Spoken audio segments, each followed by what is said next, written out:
અમદાવાદના નારોલ મટન ગલીમાં આવેલ આકાર textile Shri Radhe industries process house ફેક્ટરીમાં કલર કેમિકલ અને જલાઉ લાકડાના સપ્લાયરો તેમની બાકી કરોડો રૂપિયાની ઉઘરાણીને લઈને ફેક્ટરી સંકુલમાં હોબાળો કર્યો।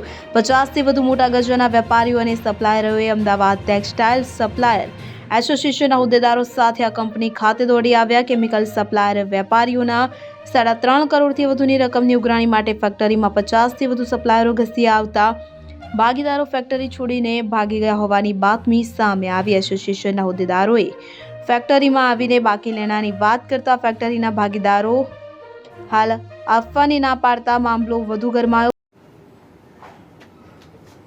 बोलो अरुण भाई। तो मेरे पास जो पोजीशन थी, अरे पोजीशन की यार, वो पोजीशन में ऐसे तुम फायदा करना चाहते हो। नहीं, मैं वैसे कोई वायदा नहीं फायदा ही करने करना चाहते हो ना तुम। मैं 50% तुम 2 करोड़ बाकी है और आप 40 लाख बोल रहे हो, तो ऐसा थोड़ी होता है। आनी चाहिए आपको। मैंने 40 लाख कोई नहीं बोला। अरे 7 लाख बोला तो हुआ क्या? मैं ये 60 बोला लाख कि बोला। वो 50% में आके रुकता था ना। 50% में अभी अपने को ये चीज नहीं वो 50% सेट हो रही है। अभी क्या करना है वो बताओ। 50% वाला सेट नहीं हो रहा नहीं होगा है। है? वो तो आपको ही बताना है। प्लानिंग तो आप ही करोगे ना, और कौन करेगा? आपने माल लिया तो प्लानिंग आपको ही देना पड़ेगा ना भाई। भाई मेरे पास जैसे जैसे पैसा होगा मैं अरे नहीं कैसे वो बताना पड़ेगा ना। जैसे नहीं होगा तो क्या होगा? नहीं नहीं होगा तो क्या होगा? नहीं होगा तो क्या होगा? मैं क्या बोलूँगा इसमें? अरे नहीं, वो तो तुम ही बोलोगे ना, जो भी है वो। आपको ही बोलना पड़ेगा ना। 6 મહિનાથી વાતચીત ચાલે છે અને વાયદાના વાયદા મળે છે। એક હપ્તો બધાને મળ્યો છે, ખોટા ખોટા વાયદા થાય છે ભાઈ। પૈસા આપવાની વાત કરે તો આપણને મજા આવે। અમારે કે બૈરા છોકરા છે, ભૂખે તો નથી મારવાના। અમારા 2-2 વર્ષ 1.5 વર્ષ બધાના જૂના પૈસા છે। આમાં એક વ્યક્તિ મારું નામ કલ્પેશ રાવ, હું અમદાવાદ ટેક્સટાઇલ સપ્લાયર એસોસિએશનનો સેક્રેટરી છું। શું કહેશો, શું સમસ્યા છે અને કઈ બાબતને લઈને હજુ સુધી આ લોકો તમારી જે મરણ મૂડી સમાન રકમ છે એ ચૂકવી નથી રહ્યા? એ લોકોની આ લોકોની છે ને મોડસ ઓપરેન્ડરી એવી થઈ ગઈ છે હવે કે આ લોકો ટેક્સટાઇલની અંદર સ્પેશિયલી આ લોકો ગુજરાતનું બી નામ ખરાબ કરી રહ્યા છે અને અમદાવાદ જે એક ટાઈમનું એનું માન્ચેસ્ટર જે કહેવાતું હતું એની તો એકદમ હાલત આ લોકો ખરાબ કરી રહ્યા છે। આવા લોકો જે લોકો આવી રીતના યુનિટો રેન્ટ ઉપર લે છે, લોકોના પાસેથી મટીરિયલ પરચેસ કરે છે અને પરચેસ કરીને એ લોકોને પેમેન્ટ નહીં આપી અને પછી બોર્ડ બદલી અને નવું યુનિટ ચાલુ કરવું કે જેના અંદર પણ એ લોકોનું ઇન્વોલ્વમેન્ટ હોય। અંદાજિત કેટલા લોકોની અહીંયા આની અંદર 18 થી 20 જણા એવા છે કે જે લોકોના 1 કરોડ ને 80 લાખ રૂપિયા જેટલા બાકી છે અને એ સિવાયના બાકી આ તો જે એસોસિએશનના મેમ્બર છે એ લોકોનું પેમેન્ટ છે। એ સિવાય જે લોકો એસોસિએશનમાં એસોસિએટ નથી એ લોકોની પણ એટલી જ એમાઉન્ટ બાકી છે ઉપર। તમારા એસોસિએશનના સભ્યોએ આ કંપની કે જેનું નામ તમને ખ્યાલ છે એ શું સપ્લાય કર્યું હતું અને એની શું રકમ બાકી હતી? અહીંયા એ લોકો ટેક્સટાઇલની અંદર કપડાનું પ્રોસેસિંગનું યુનિટ નાખેલું એમણે। એટલે આ લોકો અહીંયા અમારા કલર અને કેમિકલ જે સપ્લાય એ લોકોના જે મટીરિયલ જે જોઈતું હોય એમાં કપડા માટેનું એ બધું મટીરિયલ એ લોકો અમારી પાસેથી એટલે અમારા એસોસિએશનના મેમ્બરો પાસેથી મંગાવે અને એ લોકોનો એક જે ધારો હોય કે ભાઈ 60 થી 90 દિવસની અંદર એ લોકોએ પેમેન્ટ આપવું એટલે બધાએ વિશ્વાસ કરીને એમને એ રીતનું મટીરિયલ સપ્લાય કર્યું છે।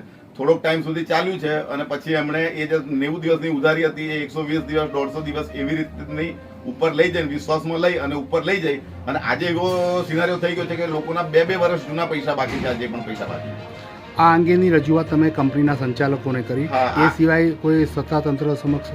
હા, એટલે અમે હવે એની તૈયારી કરી રહ્યા છીએ। અત્યાર સુધી અમારે એવું હતું કે એમની સાથે બેસી અને જો કે સેટલમેન્ટ થઈ જતું હોય તો એ જો પૈસા આપી દેતા હોય તો અમારે બીજું કંઈ કાયદેસરની કાર્યવાહી કરવાની કંઈ જરૂર ના પડે। પણ હવે એવું લાગે છે કે અમારે કરવું પડશે કે આ જે વસ્તુ બની રહી છે કે એમણે રાધેના નામે પહેલા યુનિટ કર્યું, એના પછી એમણે 2 પાર્ટનરો બનાવી અને નવું નામ આપી અને નવું યુનિટ અહીંયા ચાલુ કરી દીધું। એટલે હવે નવા જે યુનિટની અંદર જે લોકો બેઠા છે એ લોકો અમારા એસોસિએશનને કે એસોસિએશનના મેમ્બરોને એ રીતે ધમકાવે છે કે તમારે લોકોએ હવે અહીંયા આવવાનો કોઈ અધિકાર નથી। ખાસ કરીને જોવા જઈએ તો આપણે ઘણી બધી મુશ્કેલીઓ પડતી હશે। અત્યારે તમારી કરોડોની રકમ આ કંપનીમાં ફસાવી છે, સંચાલકો આપણે સમય માંગી રહ્યા છે અને નુકસાન કરી રહ્યા છે એવું કહી રહ્યા છે, તો ખરેખર શું આ કંપની નુકસાન કરી રહી છે? કંપની નુકસાન કરે છે કે નથી કરતી તો એસોસિએશનનું કે મેમ્બરોનો કોઈ પ્રશ્ન નથી, કેમ કે એમણે મટીરિયલ લીધું છે, એ મટીરિયલમાંથી એમણે કપડું બનાવ્યું છે, કપડું તો વેચ્યું છે। જોબવર્કના ધંધાની અંદર નુકસાન કેવી રીતે કરે એ તો એ લોકોને ખબર હોય, એમના ધંધાની એમને ખબર હોય, પણ અમને એટલી ખબર પડે કે અમારા જેટલા બી લોકો છે, જે બી મેમ્બરો છે એ લોકો બધા જ નાના લોકો છે અને એ નાના લોકોના પૈસા જે બાકી છે બધાના ઘર ચલાવવા મુશ્કેલ થઈ ગયા છે અત્યારના ટાઈમની અંદર। તો એ જો આ પૈસા એ લોકોને નહીં આપે ને તો વધારે પડતી મુશ્કેલી એમના કરતા વધારે જે નાના નાના સપ્લાયરો છે એ લોકોને પડવાની છે।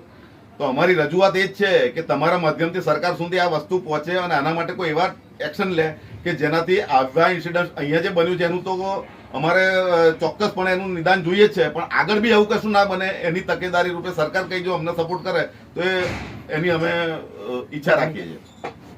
50થી વધુ સંચાલકોએ સૂત્રોચ્ચાર સાથે ફેક્ટરીમાં ઘસી આવી ઉગ્ર રજૂઆત કરતા ફેક્ટરી માલિકોમાં નાસભાગ મચી હતી. એક જ જગ્યા પર 3 વખત ભાડા કરાર બદલીને ફેક્ટરી સંચાલકો સપ્લાયરોને બાકી નાણાં આપવા ગલ્લા તલ્લા કરતા સપ્લાયરો રજૂઆત કરવા માટે આવતા વર્તમાન સંચાલકોએ હાથ અદ્ધર કરતા મામલો વિચક્યો.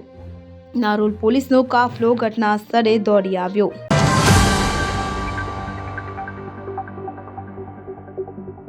આવા રસપ્રદ સમાચાર જોવા માટે અમારી YouTube ચેનલને શેર, લાઇક અને સબસ્ક્રાઇબ કરો.